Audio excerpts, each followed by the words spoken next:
On this episode of RevHang, Ben and I talk about the Formula One United States Grand Prix. Let's do it.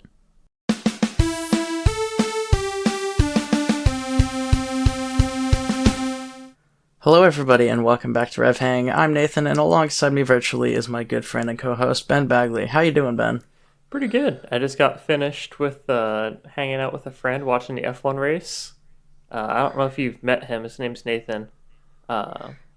But that was a good time. We had nachos, and the cat kept on trying to eat the bean dip. But aside from that, everything went great. Amazing. That's quite the coincidence, because I also just got done hanging out with a friend to watch the F1 race. His name is Ben. You probably don't know him. It was crazy, because we were also eating nachos, and his cat was trying to eat the bean dip that we had. So Cats, man, am I right? Yeah, exactly. Crazy coincidences. But in all seriousness, it was good to see you. It was good to hang out, and I had a lot of fun. We'll hopefully be able to do it again for the Vegas GP. Absolutely. I definitely hope so. Yeah. The only thing that'll make that race exciting for me is getting to make fun of it with friends. Exactly. Yep. I look forward to that too. But this is not a friendship podcast. This is a Formula One podcast. So let's jump right in to some paddock news before we get to the United States Grand Prix. We only have a couple things on the docket in the news this week, and first one is Bianca Bustamante has been hired into the McLaren Driver Development Program. She is in the F1 Academy series, which is basically Formula W. The W series, it is what replaced that. So she has been killing it in the W Series, or F1 Academy as it is now called. So she earned that spot as a development potential future driver thing for McLaren. Yeah. So it'll be interesting to see how her progresses. Yeah, I didn't realize how cynical I was getting about the celebrity coverage of these US GPs. When they showed her face on there, I was like, oh, great, another celebrity. Who's this one? I bet I don't even know her. It's like, oh, that's the McLaren Academy driver. Oh, okay. Yeah. Yeah. Cool it, Ben. Cool those jets there. But, yeah, the next thing we have up on the agenda is Andretti has started production of their 2025 F1 car without full acceptance into Formula One yet. So risky move, but more power to him, I guess. Yeah, for sure. Might as well. They said they have started using their wind tunnel this week. So, yeah, hopefully they get accepted. We were talking about that a little bit earlier today. There's no way they don't get accepted. I know they're getting absolutely rung through the ringer, but there's no way they actually don't get accepted, right? I'm probably in the 50-50 camp. I think it's a toss-up whether they do or not. I guess I'm just huffing that copium. Yeah, maybe. That, American copium. Mm-hmm. Because Haas just doesn't do it for me. Man, I got a sweet little dose today, though, after the news. Oh, yes. Absolutely. We'll get into that in a little bit. But speaking of which, let's dive right into the United States Grand Prix. Just so everybody is aware, this will probably be a shorter episode because not all of the results for certain things have been released yet, and some things have been mixed up due to some disqualifications, so we might fly through this a little bit. We're winging it. Yeah, and I threw this script together in about 25 minutes, so here we are. Yep. Alright, sprint qualifying. This was a sprint weekend. Qualifying top 10 were Verstappen, Leclerc, Hamilton, Norris, Piastri, Sainz, Perez, Russell, Albon, and Gasly. Good qualifying from Albon again. Once again, Verstappen on pole. Going into the sprint race, Verstappen maintained the lead after squeezing Leclerc quite hard into turn 1. Hamilton also made his way past Leclerc into turn 3. Leclerc's momentum was kind of stalled. Sainz passed Norris into turn 10. Also on lap 1, Piastri made contact with Sainz and that damaged Piastri's car. That caused him to fall through the field rather quickly as the race ensued, because his car was slow due to damage. Then Russell overtook Piastri off the track later on, about halfway through the race, and received a 5-second penalty for that. And then Lando Norris passed Carlos Sainz for P4 on lap 10, and that was pretty much all of the excitement from the sprint race. It was not the greatest. The Piastri don't crash into another driver during a points race at the USGP Challenge. Level impossible. Yeah, absolutely. Piastri did not have a great weekend, but we'll get into that too.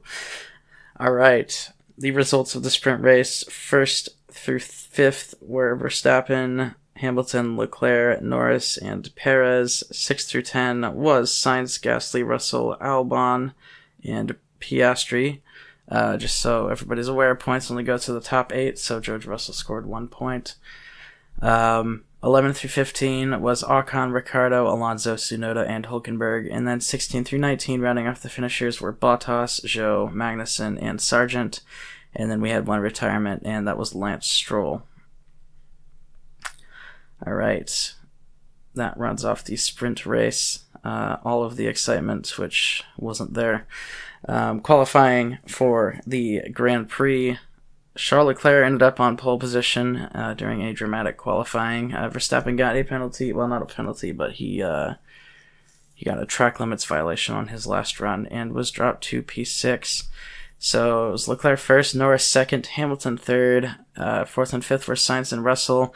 6 through 10 was Verstappen, Gasly, Ocon, Perez, and Piastri. All right, moving into the race, Norris took the lead into turn 1. Piastri and Ocon clashed during the first lap. Norris was able to quickly create a gap to the Ferraris behind him. Perez passed Ocon on lap 3 to take P8. Hamilton passed Sainz for P3 on lap 4. Verstappen passed Sainz for P4 on lap 5. Hamilton passed Leclerc on lap 6. Ocon had to retire on lap 7 due to the damage he incurred with Piastri, and then Piastri also had to retire on lap 10 due to that same incident. Verstappen passed Leclerc on lap 11 for P3. Then Max made his first stop on lap 17, forcing Norris and Hamilton to pit behind him. Verstappen passed Norris for the lead on lap 28, and then Lando came in for the undercut, pitting on lap 35, throwing away his one-stop strategy, and going on to the hard tires instead of the mediums for his third stint, which was an interesting decision. Then Verstappen and Hamilton pit behind Lando. Hamilton was able to claw his way back up to P2 over the course of the rest of the race. Leclerc was told to let Sainz by on lap 50. Gotta love those team orders. And then Fernando Alonso had to retire on lap 51 due to floor damage. Mm-hmm. So that was the United States Grand Prix. There were a lot of overtakes. It was actually pretty entertaining racing throughout. It was pretty fun. Not an absolute banger. There wasn't crazy action all throughout, but it was definitely, I wouldn't say it was boring, that's for sure. Not a boring race. And I especially liked watching teams change pit strategy to react to other teams. That was definitely fun to watch. Lots of different the tire fight was really interesting. Yeah, and all the tires seemed to act very differently from each other. So it was not super cut and dry. Different cars had different strengths on different tires, which always makes it more interesting to watch. Yeah. Red Bull's strategy, at least for Max, was spot on, though. I mean, I wasn't quite sure about his first stint and how it was going to factor in if everybody else is doing a one-stop, but after realizing that nobody is going to be able to really do a one-stop, at least not competitively, I was like, oh, that worked out really well. For sure. All right, let's go through the results of the race real fast, and we'll get to our talking points. In first place was Max Verstappen.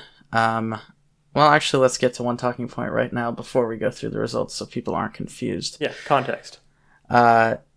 Lewis Hamilton and Charles Leclerc were disqualified after the race because the planks on the bottom of their car were worn too low. For those who don't know, there is a wooden plank on the bottom of every F1 car, and it is there to measure how low the car is to the ground, basically. and if it gets worn down too much from the car bottoming out, it is judged that the car is illegal as it is being run too low. We haven't seen any issues with the planks in literally years. I can't even remember the last time the planks have come up as a topic of conversation.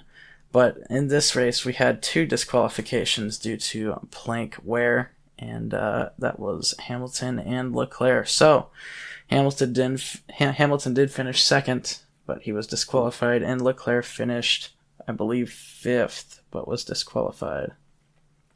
Perez lives to fight another day in the second place fight. Yeah, absolutely.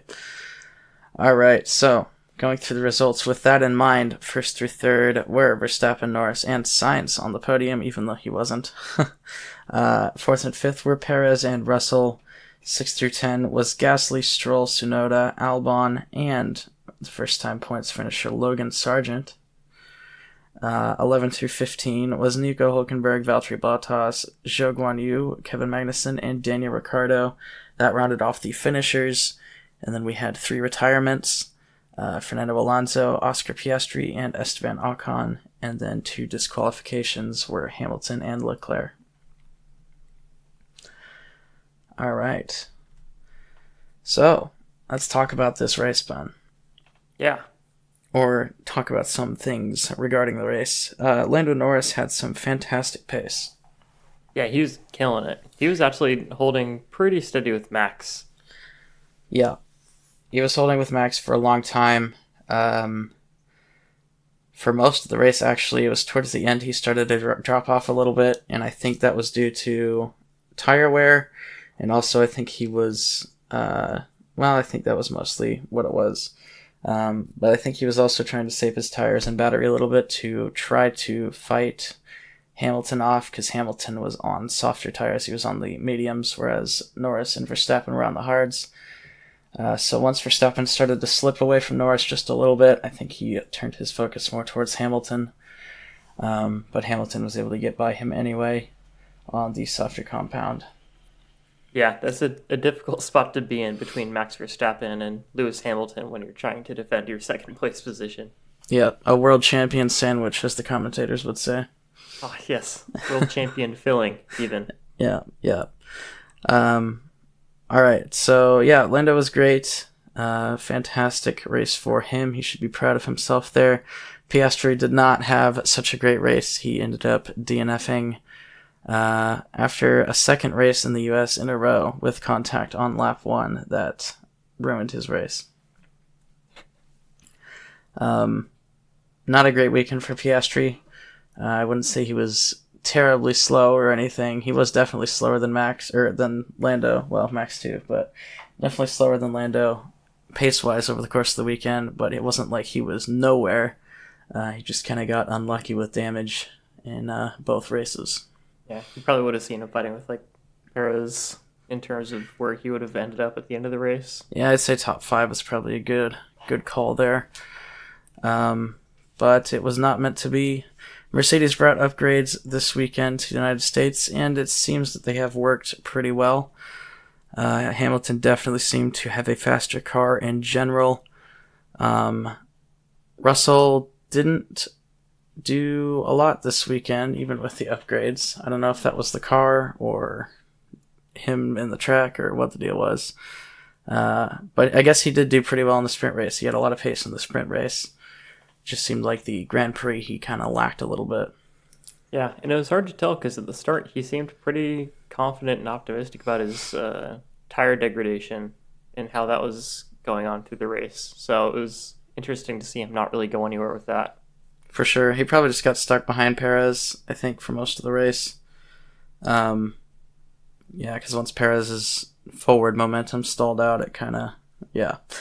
But anyway, Verstappen was complaining about his brakes for the second half of the race,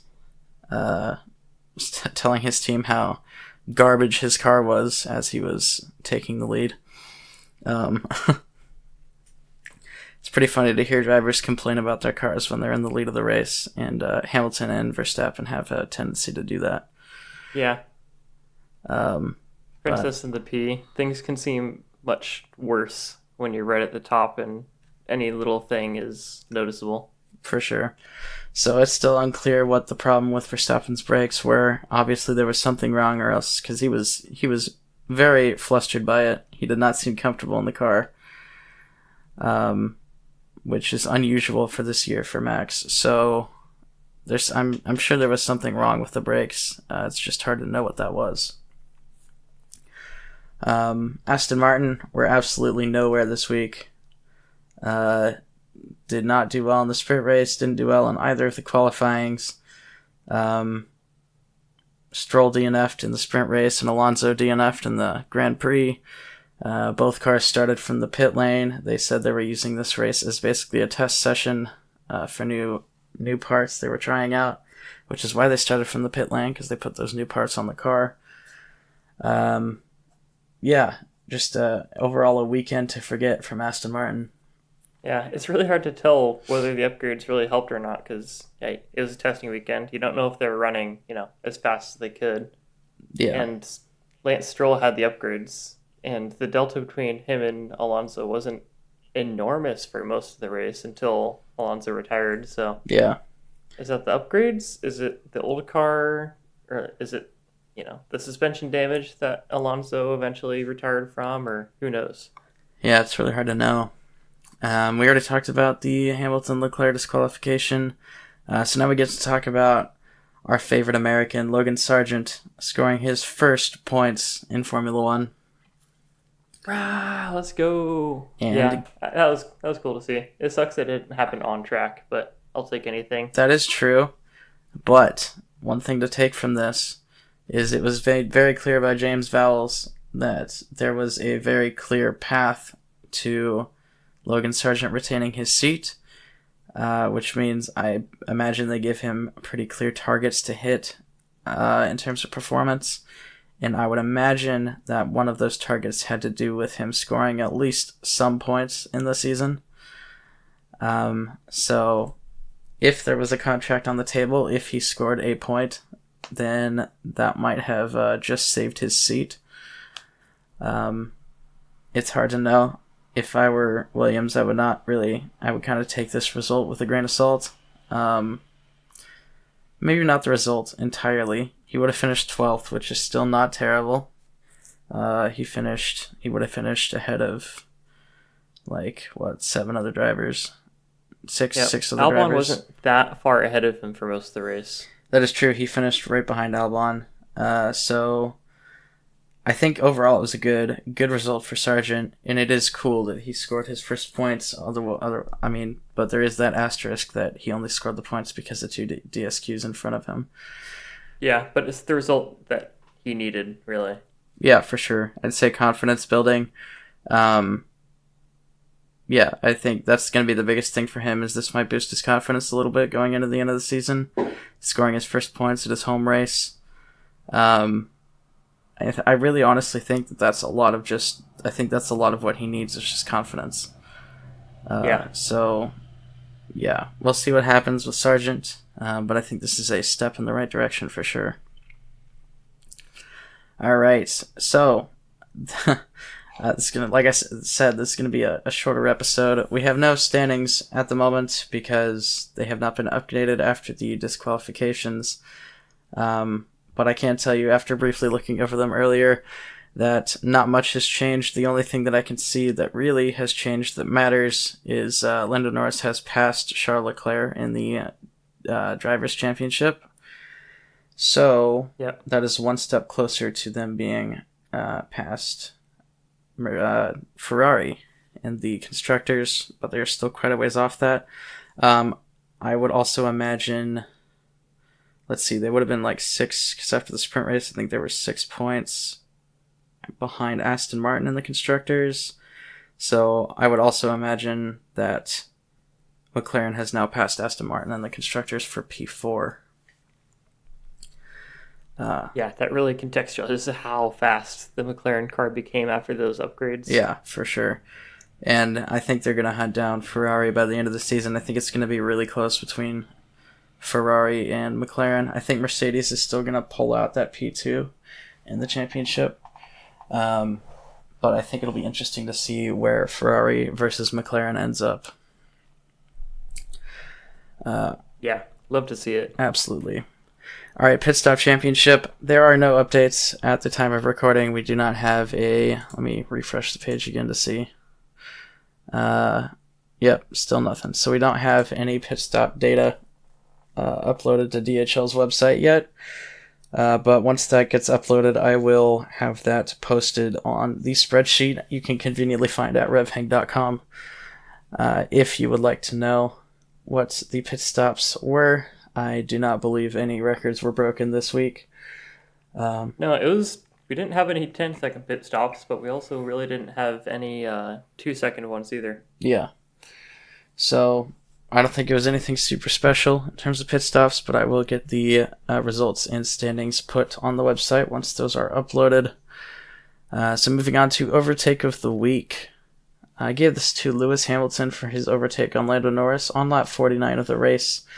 I mean, we said it was really close and looked like a sketchy move when we were watching it, Ben, but after watching it again in the highlights video, Hamilton just completely juked Lando out. It was a kind of a masterful move. He dived to the left going into turn 1, forcing Lando to also juke to the left to defend the position. And then Hamilton swung way back out to the right, opening up the corner, whereas Lando was forced to stay where he was because you can only make one defensive move. So Lando was forced to go super tight into the corner. He ended up going deep, whereas Hamilton swung out really wide before making the corner. So he opened the corner up and was able to pass him basically with a gigantic old switcheroo, as they call it. Yeah. In case you forgot that Lewis Hamilton has 7 world championships. Yeah, he knows how to make an overtake. It was... I mean, it looked really sketchy when you watched it, especially from the angle we saw it at. Right behind him. But after rewatching it, it was a fantastic move. Absolute perfection. So good job, Mr. Hamilton, on that. All right, let's move into our predictions. This week was not quite as disastrous as most weeks are. So, to remind everybody of the top 5 in the United States, it was Verstappen, Norris, Sainz, Perez, and Russell. So give me your top 5, Ben. All right, so I've got Verstappen in first. Obviously, got that one. Hamilton, man. Bummer. I don't know if the pre or the post DQ podium would have been closer. But in second, I had Hamilton, followed by Piastri, who DQ'd. And then Norris I had in fourth. Obviously, he finished higher up just due to how the DQs worked out. And then I had Russell right behind him, which ended up being correct. I think, yeah. And then I had Perez as my dark horse, which also more of a meme than anything. It wouldn't have happened if those disqualifications didn't happen. Very true. So yeah. I think you actually net gained one correct answer because of the disqualifications. Oh, good. So there you go. So my top 5 were Verstappen and Norris in first and second, so I got that correct. I had Hamilton in third, Piastri in fourth, and Sainz in fifth. So I got those 3 incorrect, and then my dark horse was Alex Albon, who did finish ninth, but not quite in the top 5. All right, fastest lap went to Yuki Tsunoda this week. Who could have predicted that? Exactly, yeah, right. What did you say, Ben? I had Norris. And I had Verstappen. Incorrect on both fronts. Driver of the day went to Norris. What did you say, Ben? I had Sargent, who he had a decent day, but definitely didn't deserve it quite as much as the one who actually got it. Yeah, Lando won by a landslide, and second and third were Verstappen and Hamilton, which I do think were the other 2 that would have deserved it. But I did say Lando Norris, so I do get that point. Nice, we got 3 wins each. Amazing. Never happens. All right. Let's talk about the Mexican Grand Prix now. Give me your top 5, Ben. My top 5, okay. I've got Verstappen in first. I actually saw a funny interview excerpt where the interviewer asked him, if he heard the boos in the Checo chanting from the grandstands when he got the trophy, and it's like, does it bother you? He's like, no, I got the trophy. He said, if it's 10 times worse in Mexico, is that going to bother you? He's like, I still got the trophy. So the dude just does not care. If he wins, that's all he wants. Yeah. But anyways, yeah, I've got Verstappen winning that, followed by Norris, Sainz, Hamilton, and then I've got Perez in 5th. Okay. And then Albon's my dark horse. Gotcha. All right, my top 5. I have Verstappen winning the race, once again, for obvious reasons. Second place, I do have Perez. I do think that if Perez is going to have a good race, it's going to be Mexico. And so I'm really pulling for the guy. I really hope he has a good home race to boost his confidence again, because just like Sargent, I think confidence is a lot of his issue right now. So I've got Perez in P2, Norris in P3, Hamilton P4, and Piastri P5. And my dark horse, I almost went with Albon again, but then I remembered I've been doing that like every week. So I said Fernando Alonso this time. It's just too easy. Yeah. All right, give me your fastest lap prediction, Ben. I've got Norris. All right, and I have Perez. And driver of the day. Driver of the Say day. it with me. Perez. Yeah. We both think Perez will have driver of the day. It's his home race. The Mexican fans are absolutely wild. And crazy high tier supporters of Perez. So yeah. I think that'll be it. And I think if Perez does finish P2, then he's going to get a lot of other people's votes as well. Oh, yeah. It's going to cause an earthquake. Right. So, Perez, I think, is a good bet for driver of the day. But that rounds off the predictions part of the episode. So now we just have one more segment to get to before we end this sub half-hour episode. Ben, give me your words of wisdom for this week. All right, I've kind of got 2 pieces. One is kind of joking because my fiance would kill me, but the first one is trying to invite friends to do things. You can always do things alone, like watch F1, but it's always more fun if you invite people over because they can bring food, conversation. They can, compliment your backyard, things like that. You don't have to have a backyard, but it does help. I don't think I complimented your backyard, Ben. I'm sorry. That's okay. I need to mow it I anyways. didn't even see it, really. We weren't wearing shoes. It's pretty wet outside. But, yeah, if you get a chance, it never hurts to invite your friends or acquaintances to just go out and try something. And it always elevates the level that you enjoy a lot of events. And the second one, more jokingly, is, man, cats get everywhere. They really do. And I love them. Like, I love our cat. But, man, she is so hungry all the time. She loves human food as well, which, same. But, yeah, keep an eye on your cat. That's about it. Okay, yes. Cats do, in fact, get everywhere, I can attest. Thank you for that, Ben. I appreciate your input and words of wisdom. Thank you, the listener, so much for listening to this episode. If you enjoyed it, leave a like or a rating on the platform you listened on. Really helps us out. If you want to see updated standings for IndyCar and F1 or a calendar of upcoming racing from all sorts of different series, check out our website, RevHang.com.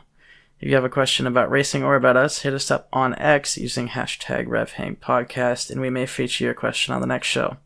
You can follow Ben on Instagram at BenjiMeetsWorld and myself at 2N_squared. You can also follow the RevHang page at RevHang Media. We'll be back in a week to talk about the Formula One Mexican Grand Prix, but until then, I have been Nathan. And I'm Ben. Thanks for hanging out, guys. See you later.